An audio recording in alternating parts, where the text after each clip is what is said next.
পানাগড়ের ধাবায় তৃণমূল নেতার তাণ্ডব, ভাঙচুর এবং জমি দখলের চেষ্টার অভিযোগ, আতঙ্কে ব্যবসায়ী। আর এই নিয়ে দূরত্ব বজায় রাখছে তৃণমূল, সুর চড়িয়েছে বিজেপি নেতৃত্ব।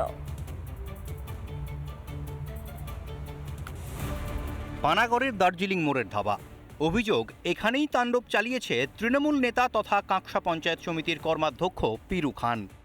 একটা পুরনো পাঁচিল ছিল পুকুরের ধারে, যেহেতু সেই পাঁচিলটি মানে ভেঙে গেছিল, 5 ইঞ্চি ছিল, সেটা আমি 10 ইঞ্চি করে এখনো পর্যন্ত রয়েছে, 10 ইঞ্চি করে আমি ফ্রন্টটা টেনেছি।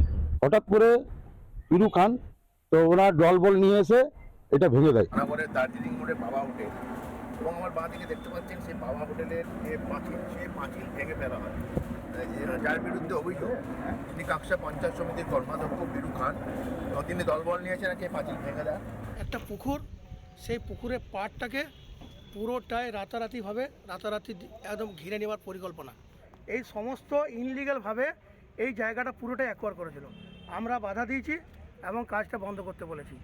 একটা পিডব্লিউডির জায়গা, একটা পুকুরের সেচ পুকুরের জায়গা, সেই জায়গার উপরে বাউন্ডারি ওয়াল কেন এই ধরনের হবে? সেটা তার জন্য তো দপ্তর আছে, তার জন্য তো আমি আজকে করে নয় তো আমার পুরনো, তখন পিডব্লিউ যদি জায়গা থাকে আমার তখন ভেঙে দেবে, কিন্তু ভেঙে পরে বিচার হবে, সেটা দপ্তর ভাঙবে। উনি কে? নেতার সঙ্গে ব্যবসায়ীর দ্বন্দ্বে দূরত্ব বজায় রাখতে চাইছে তৃণমূল, তবে সুর চড়িয়েছে বিজেপি। অরিজিনাল যদি তথ্য থাকে বিডিও অফিসে বা এসডি অফিসে জমা দেন, ওরা ইনকোয়ারি করে বলবে যে সরকারি জায়গা হলে সরকারি জায়গায় থাকবে, যদি কারো নিজস্ব জায়গা থাকে সে নিজের জায়গা না, গায়ের জোরে কেউ কিছু করতে পারে। দলের যদি কেউ যুক্ত এই ঘটনা ঘটায়, কেউ যুক্ত থাকলে সে রেহাই পাবে। যে ঠিক কে ভুল এই দেখার দায়িত্ব জনগণের নয়, প্রশাসনের।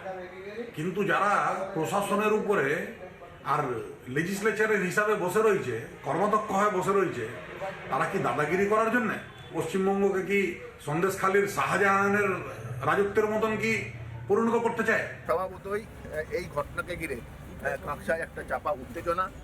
পানাগড় থেকে রমেন মজুমদারের রিপোর্ট। নানা ধরনের কন্টেন্ট দেখার জন্য লাইক করুন, শেয়ার করুন আমাদের ফেসবুক পেজ, সাবস্ক্রাইব করুন আমাদের ইউটিউব চ্যানেল। পাশাপাশি অন্যান্য ব্রেকিং নিউজের জন্য অবশ্যই চোখ রাখুন রিপাবলিক বাংলায়।